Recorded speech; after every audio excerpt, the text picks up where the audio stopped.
Welcome to the You on the Camino de Santiago podcast, Season 2, helping pilgrims get ready for their first pilgrimage walk on the Camino, with your host, Camino guide and longtime pilgrim, Nancy Reynolds of the Camino Experience.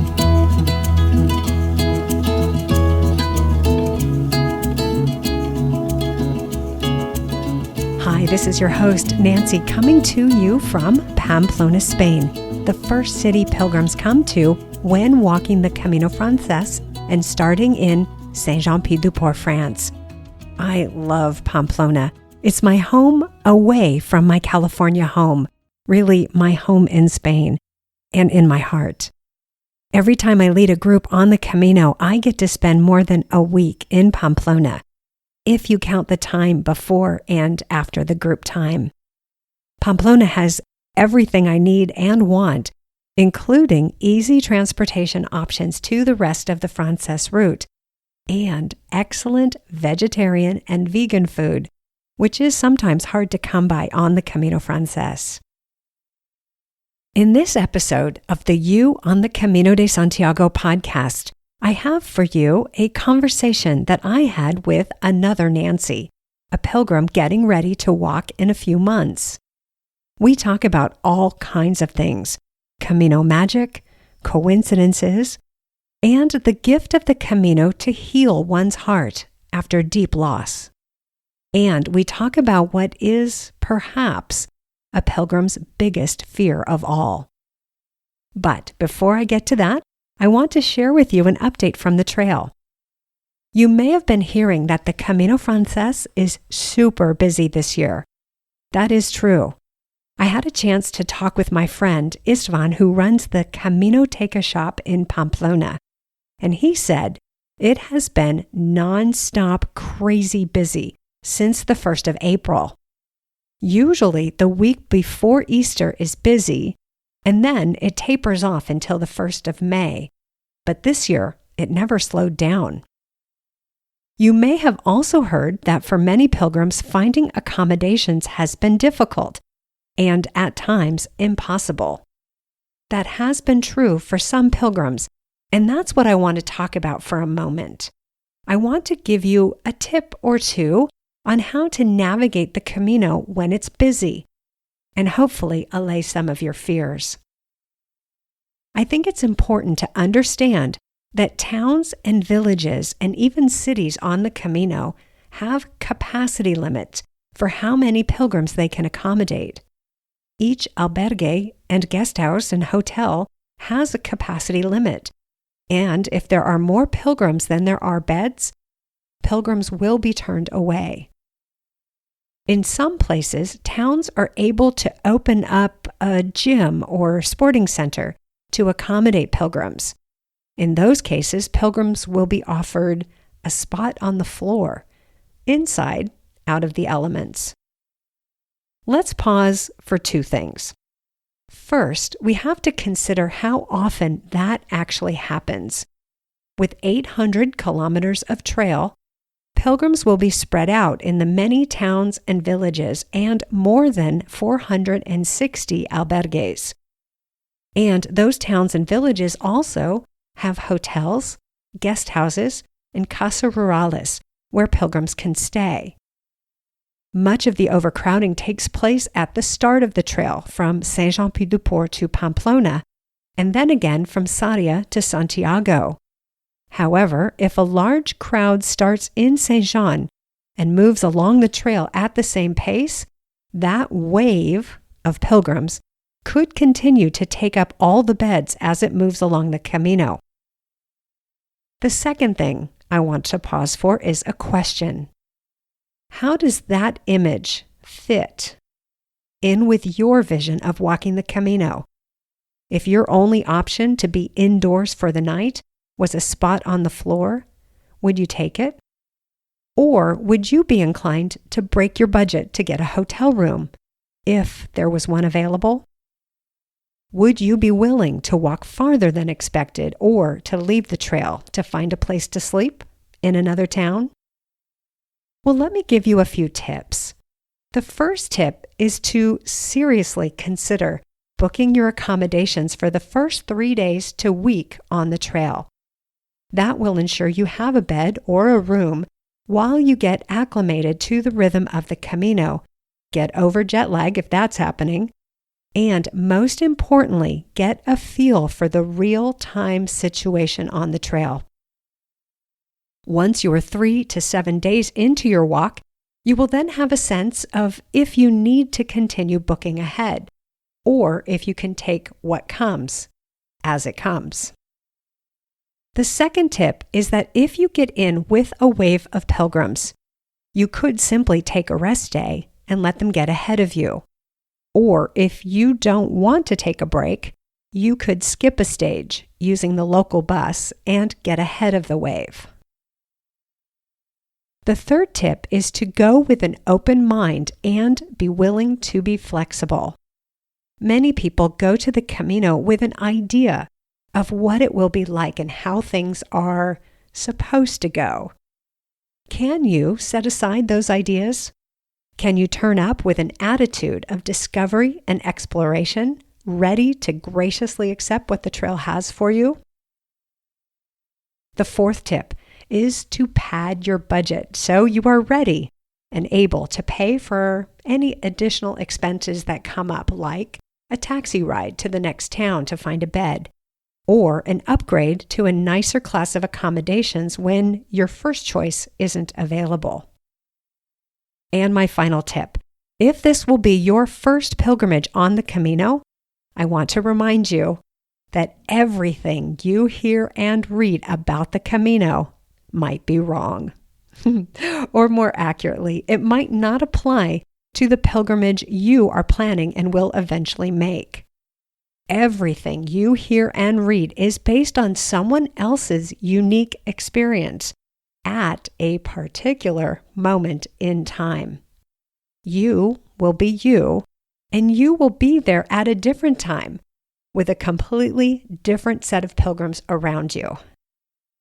Here's another way to look at the idea that everything you hear and read might be wrong.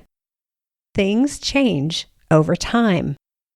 The shop or bar or food truck that your friend stopped at may not be there when you go by, or might be closed. Or if it is there, there might be a different person running it. Or if it's the same person, that person might be in a bad mood or might be so busy they can't take the time to chat with you. Or they might be out of that special regional cheese you heard about.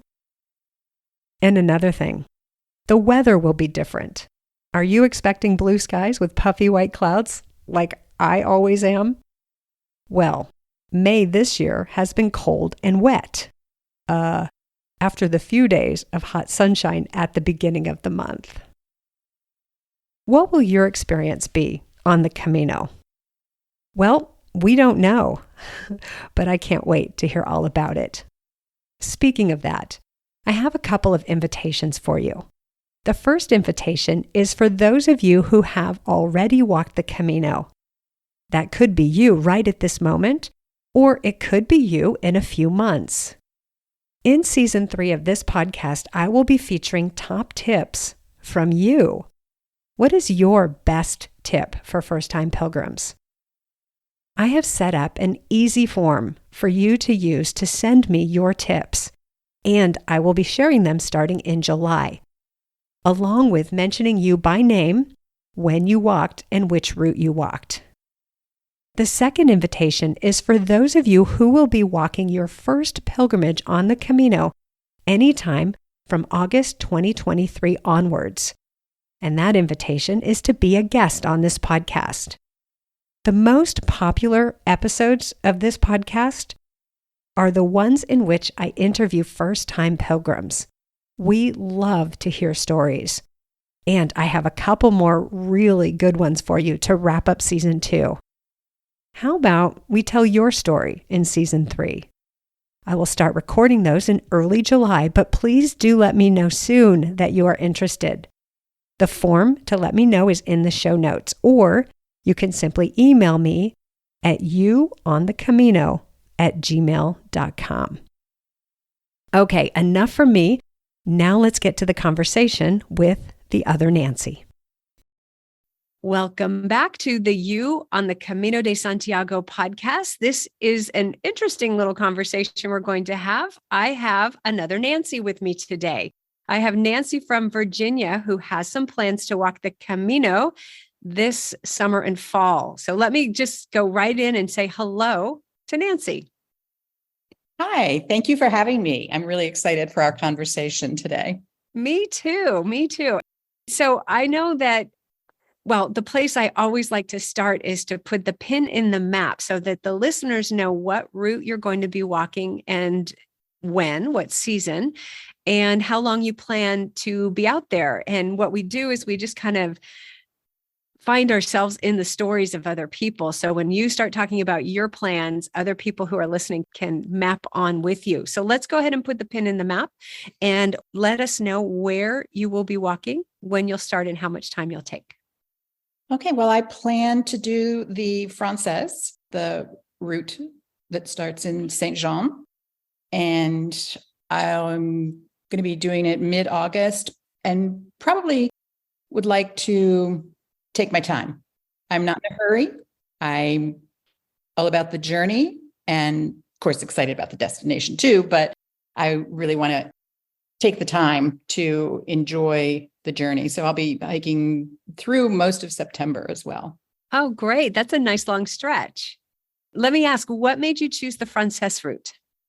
I guess when I first learned about the Camino, that's the one everybody was talking about. I've met a number of people who have done the Camino, and they talk about the whole Camino as being the Francés. And I know from a lot of my resources now, that's not true at all.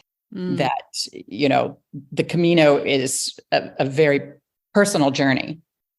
And it depends on how important the certificates are for you at the end, I guess. Yeah, well, I like to distinguish between a complete or full Camino route and a complete pilgrimage, which is, I think, what you're hinting at. So a complete route for the Francés is Saint Jean to Santiago. Yes. For the Portuguese route, it could be from Faro in the south. It could be from Lisbon or Porto to Santiago. But a complete pilgrimage is the journey you take, whether you start 100 kilometers or 800 kilometers away from your destination. Yes. But in your case, you're going to do the entire Camino Francés route. I'm going to attempt to do that.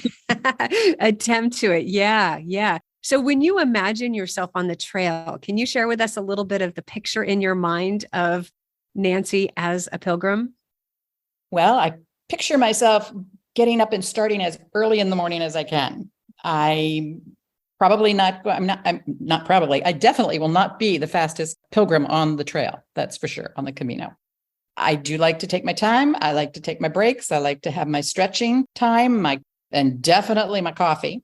So I picture myself starting as early as I can. With that being said, I'm not going to be walking in the dark. Okay.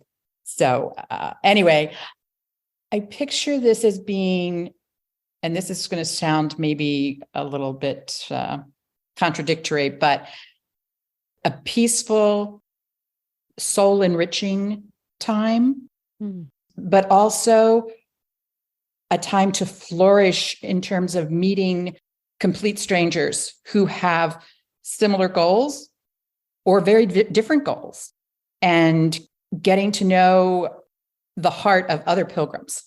Mm-hmm.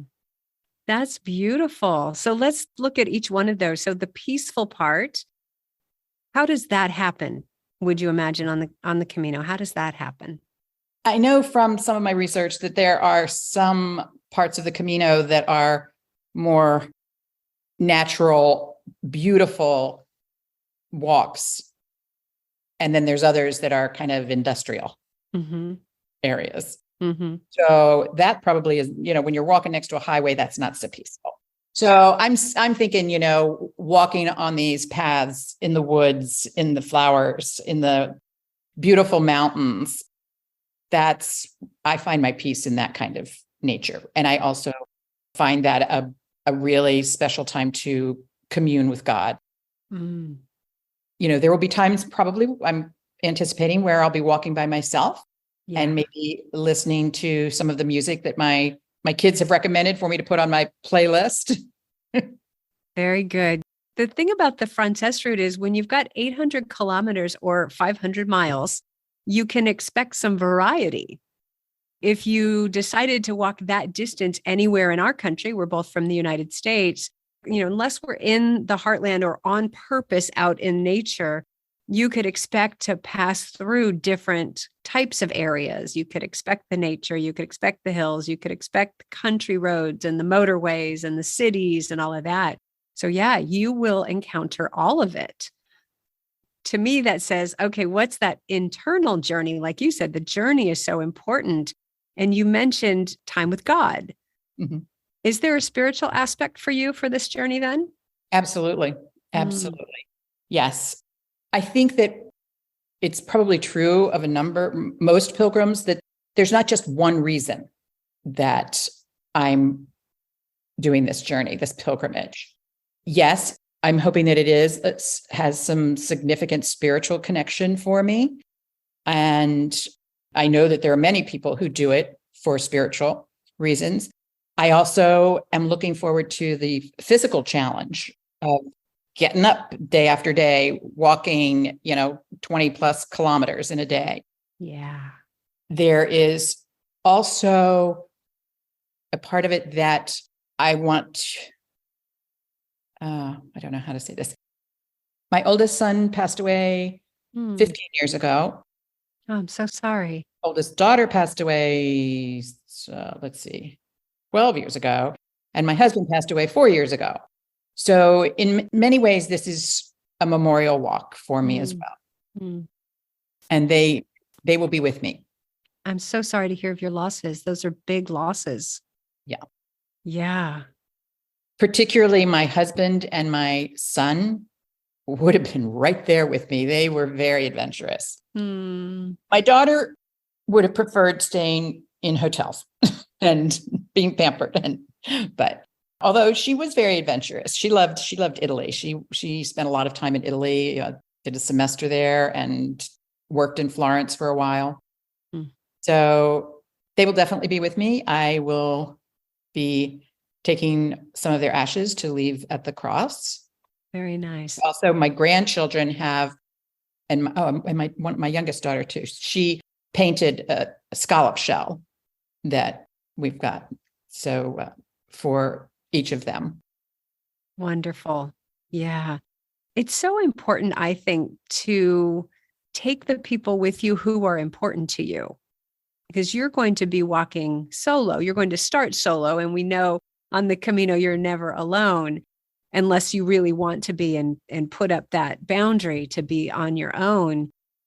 But it's so important, I think, to take the people in our lives with us in some way, whether they're still with us in this incarnation or if they have moved on, to have that spirit and that cross of iron. For those who don't know, the Cruz de Ferro, which is the cross of iron, is a key stop for pilgrims on the trail shortly after, it's after León, which is after the Meseta.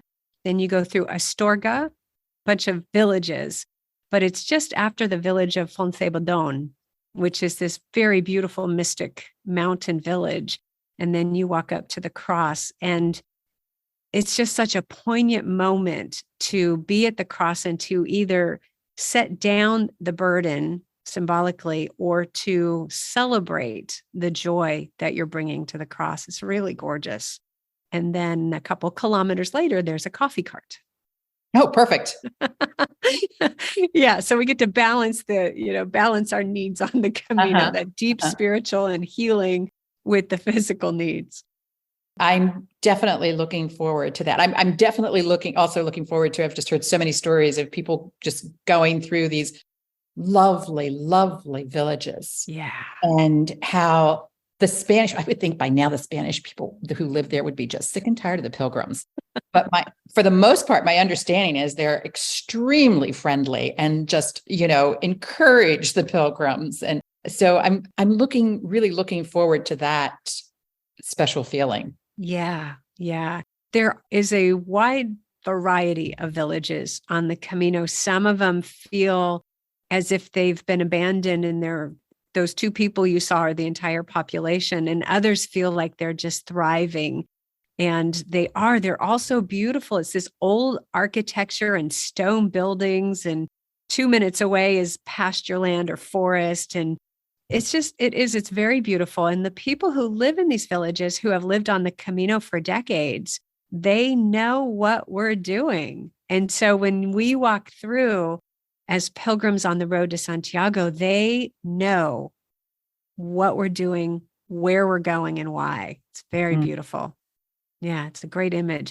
I want to go back to something you said about the physical part, and that is the rigor of getting up every day for 30 to 40 to 45 days and doing the same thing.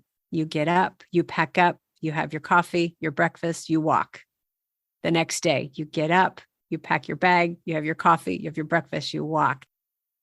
There's this emotional challenge, I think, that comes along with that. So in addition to the physical challenge is the emotional and then the spiritual challenge of all of that. Does that appeal to you? Is that something you're thinking, yes, that's why I'm going? Yes, that's a big part of it. And I've heard from numerous people who have they develop their own, or they borrow it from somebody else, a mantra, I guess, of sorts that, every morning they wake up and they repeat this mantra that is, an inspiration for them for their day. Maybe it's depending on who they are, their reasons, it might be in the form of a prayer, it might be a poem, it might be a lyric from a song, but a lot of people have mentioned that they have these mantras. There was a whole thread on the Camigas Facebook page of various mantras. So I'm looking for the one that feels right for me, or I might just make it up. Yeah, you write your own. Yeah. And people take prayers with them. They take prayers for their community and their family, and they even take prayers for strangers and pray every day. I have a couple friends who have walked and had a different person they prayed for every day as they were walking. And they would let that person know, today's your day. I'm praying for you and about you as I'm walking today. And it's just a beautiful practice, I think, when you're talking about that internal journey, because you cannot escape the external physical journey. You can't escape the fact that you have to walk and you have to do all this stuff and manage your pack. But the internal journey, I think, takes a little bit more focus and a little bit more intentionality to have that happen. And when I've talked to people who've gone, done the Camino, especially the 500 miles or 800 kilometers, about, oh, wow, I'm trying to wrap myself around this thought of hiking that much every single day. How do you have time to do that? And they're like, wait a minute, that's your job. That's all. That's your job for the day. You don't have to do dishes. You don't have to run somebody to soccer practice or whatever, your commitments are. But that's all you have to do. You wake up every day and you walk, and then you take a break and you walk, take a break, walk. That is such a good point. Yes.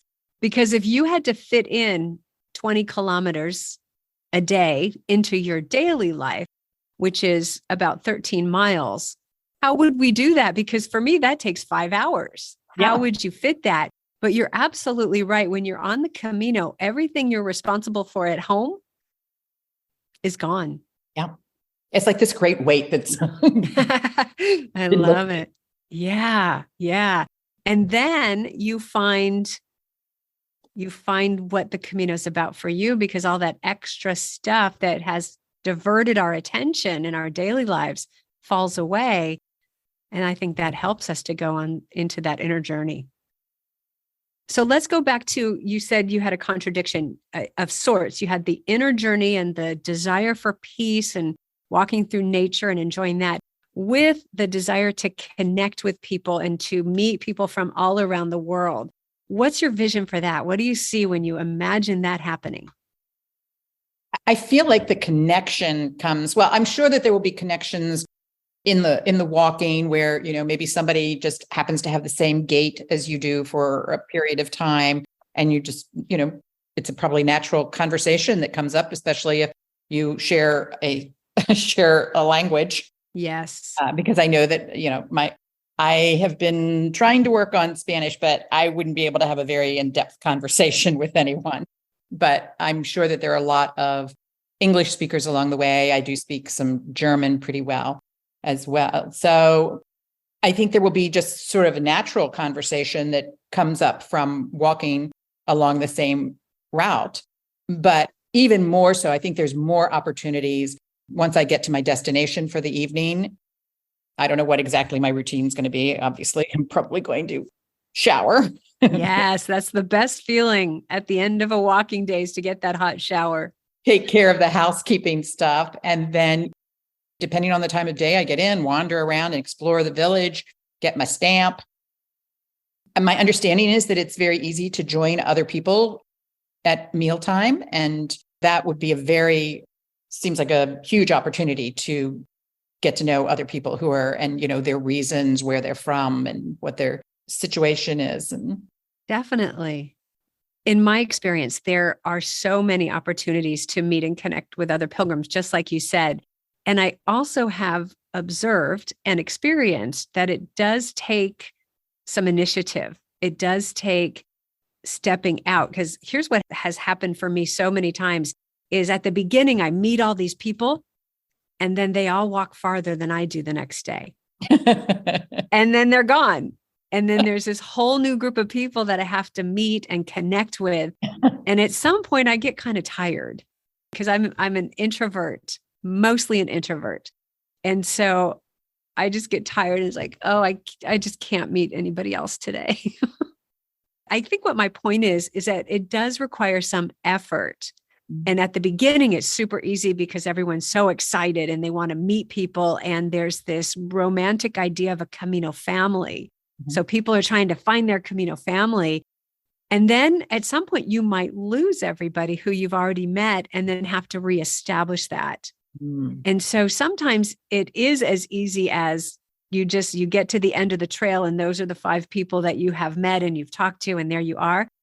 And sometimes you walk into a town or village and you don't know anybody.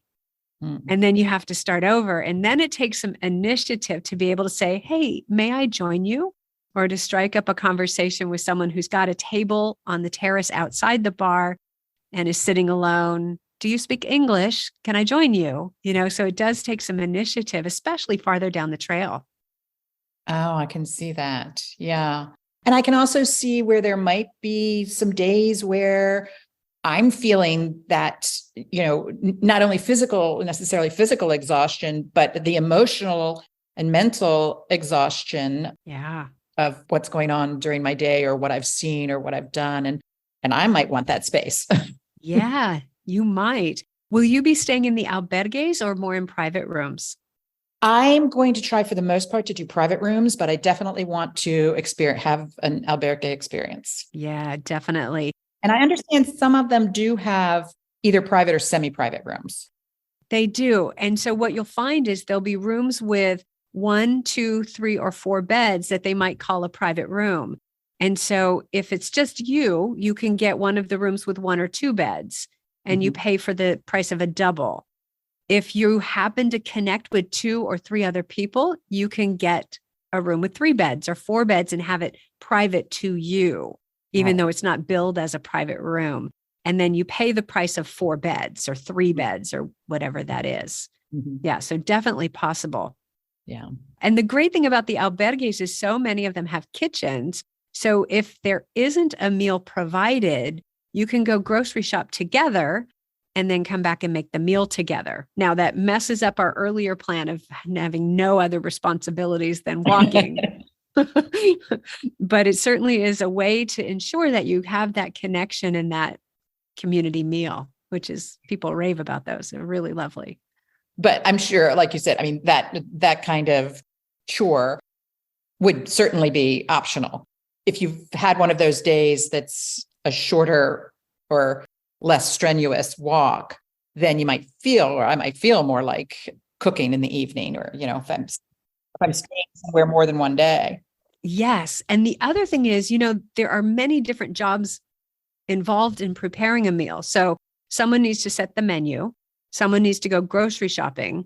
Someone needs to do the prep and the cooking. Someone needs to open the bottle of wine, and somebody needs to do the washing up afterwards. And so you can divide up those tasks. I was always the open the bottle of wine girl and wash up the dishes at the end. So I would sit and relax while people were cooking. And then when we're done, I said, you guys, I got it from here. You go relax. And I would do the washing up. And that's what's fun about those community meals that you make for yourself is you can share the workload. So if you can no longer stand at the end of a walking day, maybe you sit and chop the vegetables, or maybe you wait and rest and then do the washing up. Yeah, that sounds really inviting. Yeah. I love it. Okay, good. Well, let's see. Let's talk about how your planning and preparations have been going. Would you share with me a little bit of maybe any challenges or frustrations you've come across in the planning process? And then we'll talk about the wins, the things that have been super helpful for you. Okay. I think initially I did have this vision that I would have some friends go with me. And I reached out to a number of them, and it was like, bad timing. I can't do the whole thing. I have actually recently been walking with a neighbor who has said she might be interested in coming and just meeting me in Saria and doing the last 100+ kilometers from there. So that would be nice. Yeah. But, I finally did get to that point where I'm like, you know what? I've traveled by myself before internationally. There, I can do this. So, and, it's not like there won't be anybody else there. And I think one of the best resources that I've discovered is the American Pilgrims on the Camino. And there's a chapter with Shenandoah Valley chapter is relatively close to me. And so what they do is they have once a month, we have like sort of a potluck meal together where there's several people who have either just done the Camino or have done it in the past, or they've got a lot of tips, and, they'll do a panel discussion, or we'll have a specific topic that they're talking about.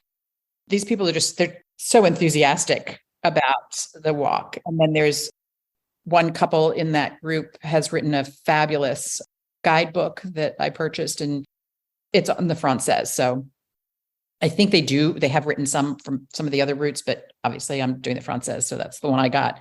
Would you share the title of that book, please? Yes, it's called Village to Village Guides. And this one is Camino de Santiago on the Camino Francés. And it's by Anna Dintaman, Dintaman, and her husband, David Landis. I'm going to put that information in the show notes so people can find that book. That is a really great book. And it's a good alternative to the John Brierley book, which is also a good guidebook, and people swear by it. But I think it's useful to look at both and decide which format and which they have different types of information. So to look and see what resonates with you and what will feel useful to you. And the other book that I found really helpful is by Russ Eanes, Eanes. It's called The Walk of a Lifetime, 500 Miles on the Camino de Santiago. And that's not so much a guidebook as it is the reality of the day-to-day walking the entire 500 miles. That is so important to get a glimpse into the reality. I'm not sure that we can actually know the reality until our boots are on the ground in Spain. But there is so much romance to the Camino after we've seen the movie The Way, and there's this beautiful family that forms, and the scenery and the architecture and everything is so lovely, and they never get blisters. Yeah. And so there's a bit of a romance, I think, that has formed after people see that movie, and we want that. What I always wonder is, what is it that we want?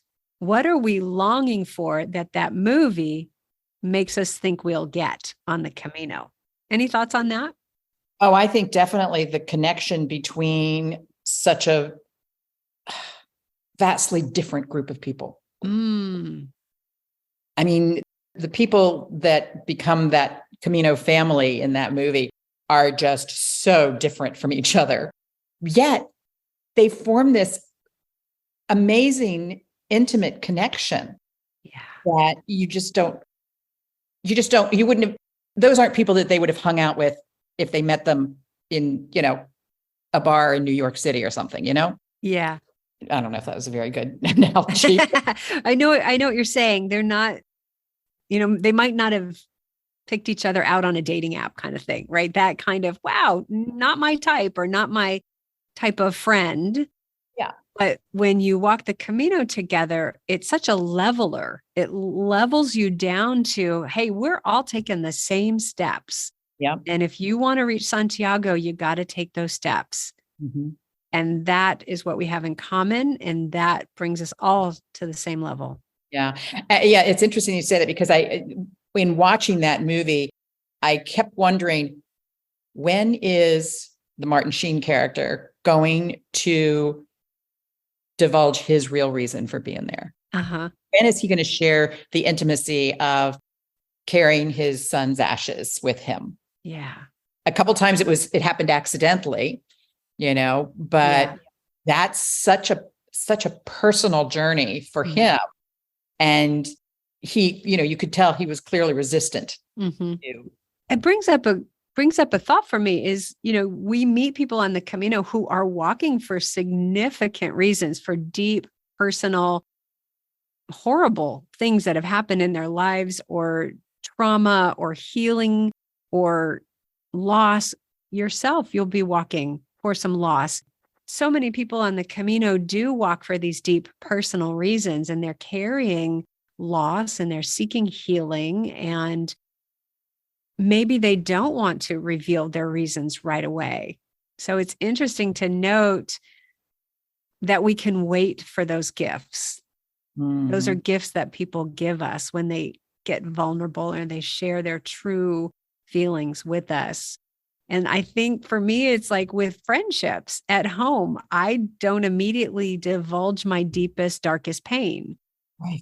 That takes some time. And I think we can allow that process to unfold on the Camino. Absolutely. And I've also heard people talk about the magic of the Camino. What have you heard? Or the miracles on the Camino, where someone shows up walking by you who shares something with you that's exactly what you needed at that moment. Yeah. Or I've even heard more practical, even within our Camino group, there was a man who got to his starting point and he was trying to get some money out of ATM and his credit card didn't work. And it was a weekend and he couldn't get in touch with his bank. And I think his phone had died, all kinds of things. And he had to rely on other pilgrims and people who were, in the village where he was in to try and work through these details. And then just, at the appropriate moment, somebody shows up with a phone and says, do you need to use the phone? You can use my cell phone and call who you need to call and get this straightened out. And it worked out. And there's those kinds of things that just, it looks like a coincidence, but it's not. The definition of a coincidence is a tiny little miracle in which God chooses to remain anonymous. There you go. All those synchronicities and coincidences and serendipitous moments. Yeah, that is part of the magic of the Camino. And I have a theory that walking the Camino is the gateway to having that in our everyday lives. Oh, I love that. It's an exciting thought, isn't it? Yeah, that sounds like a real goal for something to bring back from the adventure. So we practice it. We practice being open to it on the Camino. We practice being present and in the moment, and sort of an attitude of expecting, not expectations per se, but being willing for those things to show up. And then we practice that on the Camino. And then when we get home, we might be pleasantly surprised to see that those things happen more often in our daily lives. Yeah. And even just listening to a number of your podcasts with other travelers, other pilgrims, I've heard of those kinds of stories too, from people who have just received help when they need it from a complete stranger. Yeah. And that is what's possible. And I think we practice it, learn it, master it on the Camino. Mm. Okay. So you were talking about your chapter of American Pilgrims on the Camino.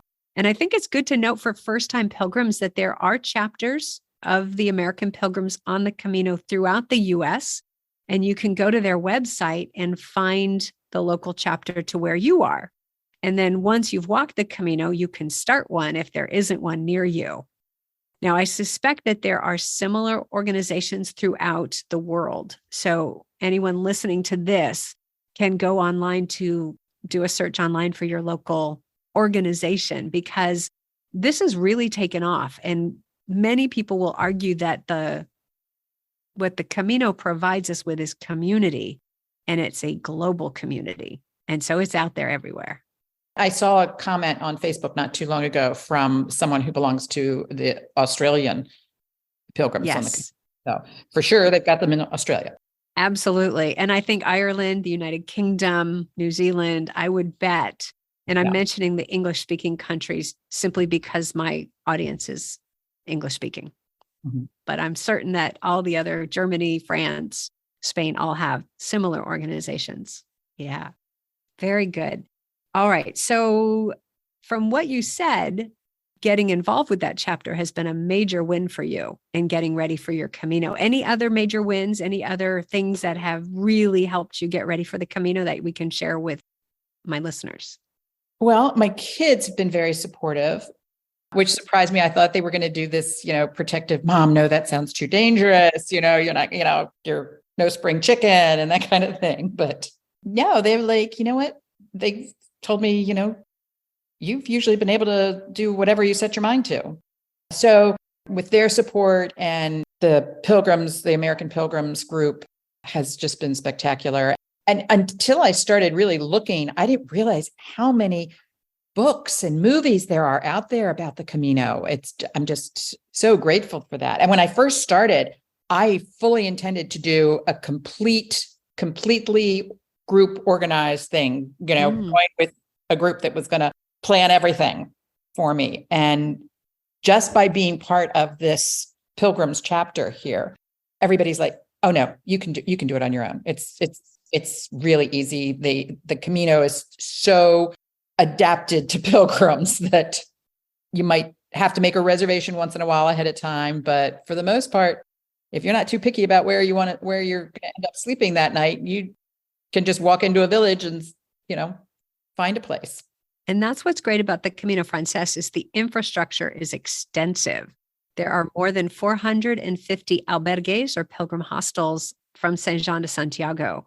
Oh. And they need them because the numbers of pilgrims are going up. Mm-hmm. Yeah. And then that question of can you just walk and just turn up? The answer is yes. And the answer is also sometimes that doesn't work. Sometimes there will not be beds available or will not be rooms available, but you won't know until you get there. Yeah. My understanding is that particularly going the Saint Jean to Sarria part is especially easy to get accommodations.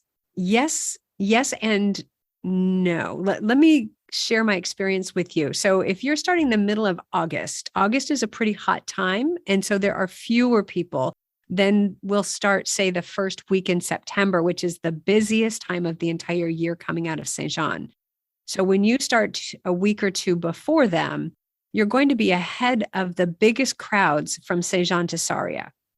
That said, it doesn't hurt to reserve Saint Jean, Orsant, or Borda if you're going to break the journey over the Pyrenees, and then Roncesvalles and Zubiri, those first 4 stops, because there are fewer beds than there are pilgrims. So especially at Orsant and Borda, definitely fewer beds than pilgrims. Roncesvalles has a lot of beds, and they will fill up. They will sell out the first week of September, but you'll be a bit ahead of that. Yes. Yeah. So nonetheless, it does not hurt for those first few days if you already know your stages and you're okay not having some flexibility, which You get what happens coming out of Saint-Jean is you sort of get into the flow of a fastly moving river, and it just flows you right over the mountain. Oh, good. Yeah. And then you get to Pamplona and you think, what just happened? Which is why I always say, don't rush the start. I think you mentioned you'll stay 2 nights in Saint-Jean, which I think is a wonderful idea. I think also when I first arrive in Pamplona, I'm going to stay a night there too. Wonderful. I love Pamplona. Big fan. Excellent. Well, let's go on to the next part, which is what questions do you have for me? Oh, okay. Well, speaking of Pamplona, I think my first question is, so I was thinking in getting there, and I know some people come through Paris and make their way that way. I was initially thinking, because I've heard a lot of people do this, where they just fly into Madrid and take a train to Pamplona and then a bus or even a taxi to Saint-Jean. But then I also, when looking at flights, I found that I can actually fly, not direct, but obviously you're going to go through Madrid or somewhere else, but fly into Pamplona. So what is your recommendation? What are the pros and cons there? Yeah, that's a great question. And it doesn't come up too often because we default to thinking you have to take a bus or a train. And the thing that I would look at in making that decision is the timetable. How do the flights line up? So I would look at when your international flight arrives in Madrid and how much time you have between that and a flight, train, or bus to Pamplona. Mm-hmm. If the fare is similar and the cost isn't an issue, then you have to go to the timetable. What's the difference in when they leave? Now, the other thing is there may not be many flights a day from Madrid to Pamplona. So if your international flight were to be delayed and you missed your flight, that might force you to stay a night in Madrid. Okay. If you're planning to go the train or the bus, there are multiple trains and buses every day. You might miss your scheduled one, but you can get on another one. So that's really the only thing. It's a timetable and a bit of the gamble of, will my international flight be on time? Okay. And then be ready to pivot. And that's the thing is, for pilgrims who are on a really tight budget and don't have the room to go, oh, dang, now I have to spend this extra night in Madrid. Because if you're booked in Pamplona, you would lose the night in Pamplona. Right. Right. If you're trying to get to Saint-Jean by a certain date and you're delayed, you would lose your room and have to pay the cancellation fee. So those are just the considerations of which one. What's your level of risk and how do the timetables line up? And the benefit of flying from Madrid to Pamplona is you're already at the airport. So you can just relax at the airport until your flight time or your connecting flight. Okay. Then I've heard that not a whole lot of the places in the villages, like the hotels or restaurants or even those shops where you can pick up hiking poles and other pilgrim necessities, that they don't take credit cards. So things have evolved. The pandemic shifted a lot of stuff. And one of those is that people wanted to be cashless, right? They don't want to be handling cash. You know, we've changed our perception now of how the virus is transmitted and all of that. But we shifted, the world shifted. And so many places do take credit and debit cards, and every place will take cash with a couple of exceptions. I have heard of albergues who actually want you to book and pay in advance so they don't have to deal with the payments when you check in. And they also then don't have to worry that people will no-show and they'll lose the payment for the bed. Right. So the thing that I always go with is to be prepared for whatever I encounter. So I'm going to have a debit card where I can get cash. And that's also the most affordable way to acquire euros, is by having a debit card and withdrawing, as long as you have an account that reimburses ATM fees. So for example, if you go to the ATM in Pamplona, the machine is going to charge you anywhere from 3 to 7 euros for the privilege of giving you cash. Sure. And then your bank behind the scenes may charge you for being at a different ATM other than their bank. They may charge you a foreign transaction fee. So you could get a lot of fees for that withdrawal. So what I always advise people to do is find out now what fees your banks charge and what fees they reimburse. And if you're in the United States, you have a great option to get an account with Charles Schwab or with Fidelity. And both of those offer debit cards on their checking accounts that reimburse your ATM fees and waive the foreign transaction fee. Oh, wow. Mm-hmm. So that's a good one. And so that's why I'm set up with one of them, and then I just do cash. I get there, I withdraw from an ATM that is attached to a bank, and I do it during banking hours. So if my card disappears, I can get it back, and I do it all cash. Now, that doesn't mean you can't do credit or debit. And many restaurants, many bars will accept credit cards. They might have a minimum transaction amount. So you might have to spend at least 10 euros to be able to use the card, which is why I'm ready with the cash.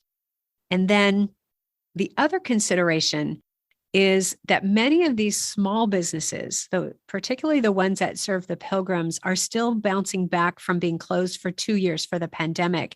And every centimo counts, every penny counts for them.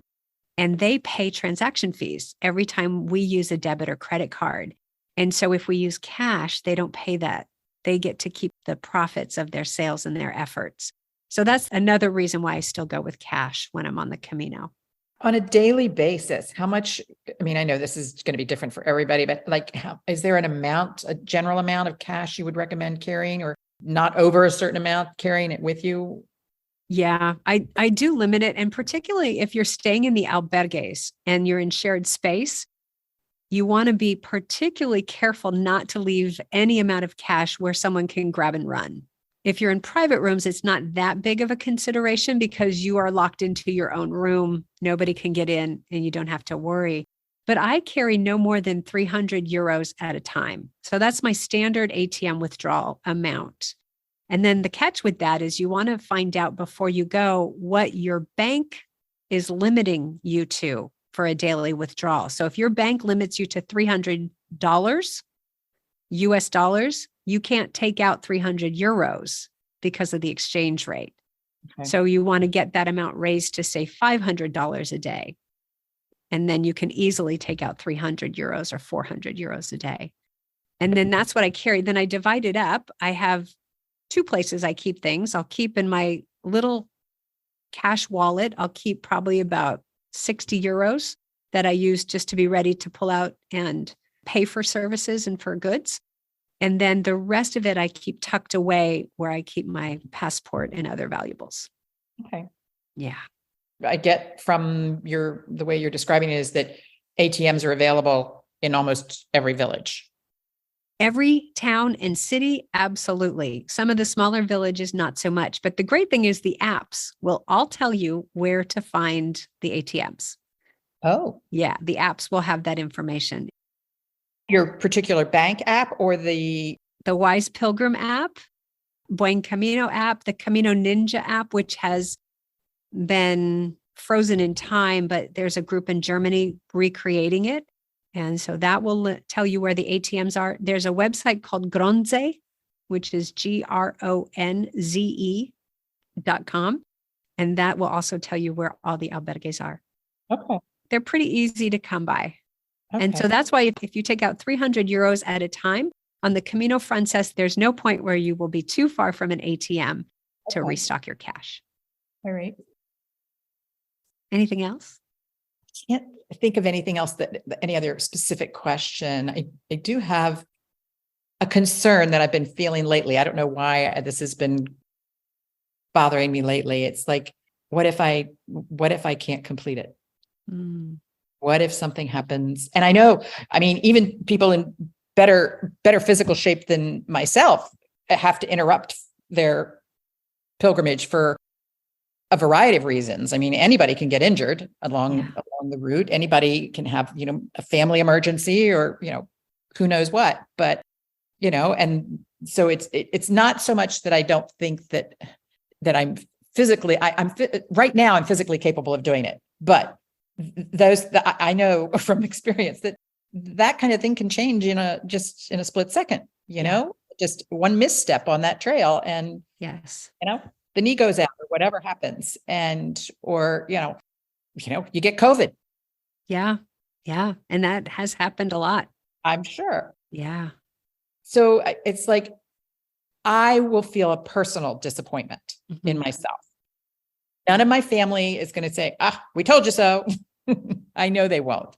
I know they'll be very encouraging. And I know also, I know other people who've had to come home, not abandon their pilgrimage, but postpone it for whatever reason, an injury, a family emergency or whatever that they need to return home for. And then even a couple of years later, come back and finish. Just start up from where they left off. Yeah. I know that that's the reality, but there's still something going on in me that's like, this is my one and only chance. I've got to do it, or I'm going to be a disappointing failure to myself. Oh, that's a heavy load to put on yourself. It is, but I mean, I'm just sharing that that's a concern that I've just felt recently. I'm not sure whether it's just because I can feel the time coming where it's coming sooner and sooner, quicker and quicker. Yeah. We get to the point after a certain age where we start to think, I think I should do this now. I don't think I should wait a decade to follow this dream I have. Right. Yeah. Yeah. And I think you're doing the right thing by acknowledging it and giving it some space and listening to it. It probably has some messages for you.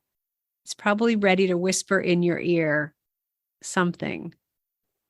And then when we're on the trail, it actually is a lot like life. You've had some disappointments in life. I've had some disappointments. The Camino's no different. We've had unbelievable moments of joy. We've had frustrations. We've had disappointment. We've had pain. We've had heartache. We've had love. We've had connection, camaraderie. The Camino dishes up all of that. And I think you're doing yourself a really big favor or service by acknowledging that ahead of time. Oh, I hadn't really thought of it that way, but you're right. Yeah.